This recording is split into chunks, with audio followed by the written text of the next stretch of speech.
আমিনা, একজন কৌতূহলী এবং দয়ালু 08 বছর বয়সী মেয়ে। ইউসুফ তার চিন্তাশীল এবং জ্ঞানী 09 বছর বয়সী ভাই।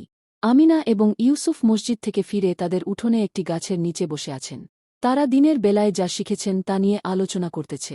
আমিনা, ইউসুফ, আপনার কি মনে আছে যে ইমাম সাহেব আজ আমাদেরকে নবী মুহাম্মদ সাল্লাল্লাহু আলাইহি ওয়াসাল্লাম এবং যে একজন বৃদ্ধা মহিলা পথে আবর্জনা ফেলতেন সেই সম্পর্কে বলেছিলেন? ইউসুফ, অবশ্যই, আমার কাছে এটা আশ্চর্যজনক ছিল যে কিভাবে রাসূল সাল্লাল্লাহু আলাইহি ওয়াসাল্লাম তার উপর রাগ করেননি। বরংের পরিবর্তে যখন তিনি তাকে একদিন দেখেননি তখন তিনি চিন্তিত হয়ে পড়েছিলেন বলে তিনি তাকে দেখতে গিয়েছিলেন। আমিনা, ঠিক।